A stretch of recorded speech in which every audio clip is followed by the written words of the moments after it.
Joey, let's have a look at a man who's been much maligned this year, Harley Reid. He's been the talking point for a lot of shows. Yeah, I think it's worth everyone just taking a breath and actually look at what this young man is doing, because he's a second-year player. It's played 35 games, and I feel the criticism he's getting is disproportionate to what he's actually producing, because you could argue he's already the best player in his team as a second-year player without a lot of support around him, and I think it's tough for him, but I think we should just actually appreciate what he does do and not continually show some of the free kicks or mistakes that he makes, because we can do that for any player in the competition. So I want to start with his clearance work. So when you take a look at every player in the competition that's had at least 50 clearances, so the best clearance players in the competition, there's over 60 of them, he's sixth best in the competition at turning that clearance into a team score, which is pretty impressive considering his team don't really score too often, Dicko. They're the second worst scoring team, but I'll show you some vision of what that looks like in a moment. And when you talk about his importance to this West Coast Eagles team, whoever a stat for centre bounces, when you are in the centre bounce compared to when you're not, and the differential, the number. So out of the top 100 centre bounce attendees this year, he ranks 17th in the competition for when he is in it compared to when he's not. Now, they're a pretty ordinary, in fact, a bad centre bounce team anyway, but when he's not in there, they're deplorable. So it just goes to show that the impact that he has in this team already. And as I said, for a young man that just turned 20, in a team without Elliot Yeo, who's meant to support him, without Jake Waterman playing, he probably is their best player. And I just want to take a look at television, because you brought it up on Sunday night, King, and you were really giving him a bit of praise for what he did in this game. But these are just highlights from this game. So his ability to draw traffic and free up his teammates is as good as any players in the competition.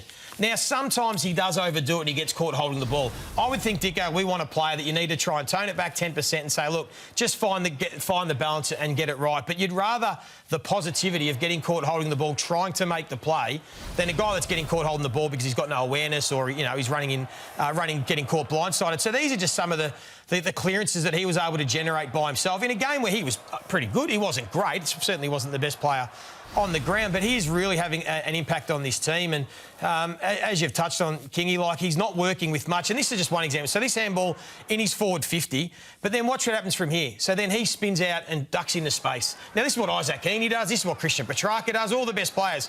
Once he becomes in a team that has got a bit more talent and a bit better, he gets that, and he's having a shot for goal as well as winning the inside ball, like an Isaac Heeney does. So I just think we need to celebrate what this guy is actually doing in his second season of footy.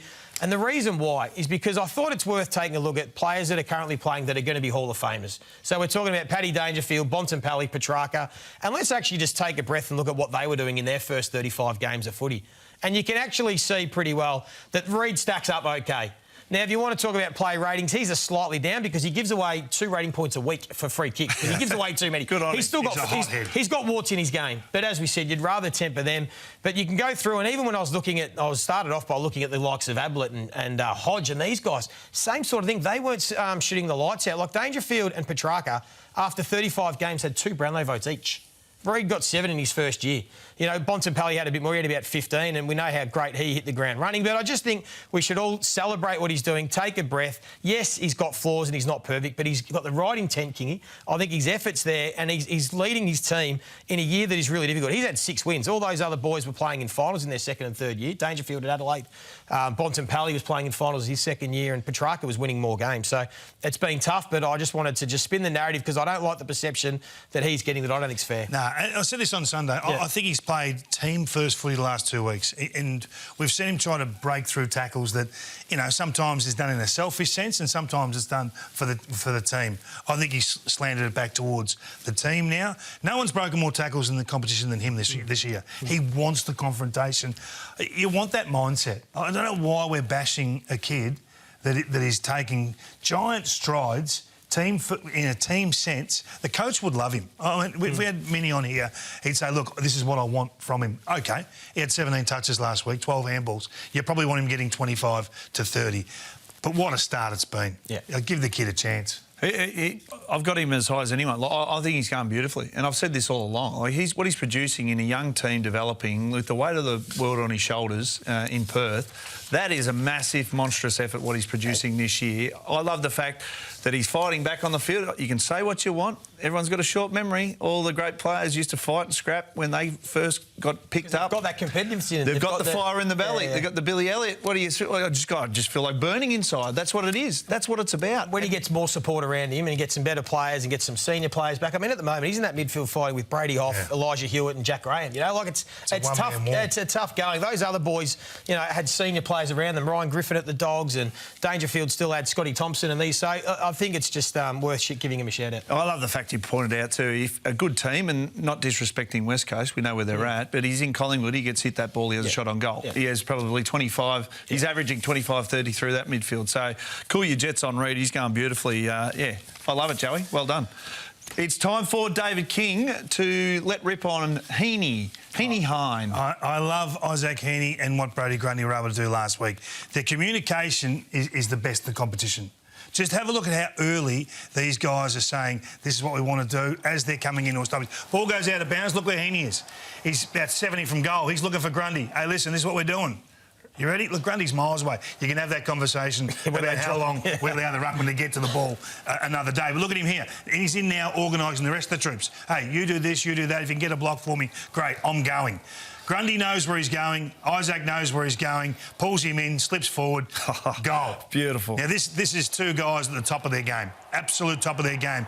But unless you're prepared to put it on the line and organise a stoppage like that in advance, no one was aware. The Dogs weren't aware. They weren't even aware that communication had started. It was 5 seconds before the ball was thrown in, and they weren't prepared for that. So that's the levels. I know you touched on the Swans earlier, but this is different, isn't it? I mean, this is just knowing what's required and the timings that are required. So if you're playing the Swans, set your watch a little bit earlier to work out what's going on at the stoppages. And I just want to give a shout out to those two because they were awesome last week in the preparation and the execution. Yeah, I love the fact you brought that up. Grundy was on fire.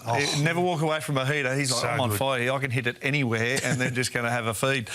Joey, Libba celebrates game 250. He's been a character in our game, hasn't he? He has. He's been great for the game. We absolutely love Libba on this show, so I thought we'd give him some love and some appreciation for game 250. I think probably the most unlucky player in the modern era to never have been All-Australian. And we talk about his career, and we know he had the knee injury. But, Kingy, when you take a look since 2021, so the last 4 years, the three highest-rated players in the game have been Marcus Bontempelli, Christian Petrarca and Tom Liberatore. And that's been from the age of 29, 30 plus. He is so consistent, even this year. What do you reckon the three of them earned in those 4 years? Well, I think that Libbo's nowhere near what the other two have earned. Unfortunately for Libbo. Sorry, Tom. But he's probably had a few more beers. But I think that when you look at the career highs this year, his career highs for disposals, inside 50, score involvements and uncontested possessions. How good was that? Excluding ruckman, he's the second best player in the competition at launching a score when he wins possession. So most of them are from first possession at clearance. He just continues to get it done. And as you know, Dicko and King, in good teams, you need heart and soul players that make everyone else around you better. And that's exactly what this guy does. So congratulations to him. Game 250 tomorrow. I hope he puts in a big one. Well, a big one. Let's speak about that because 250, Kingy, how do they celebrate?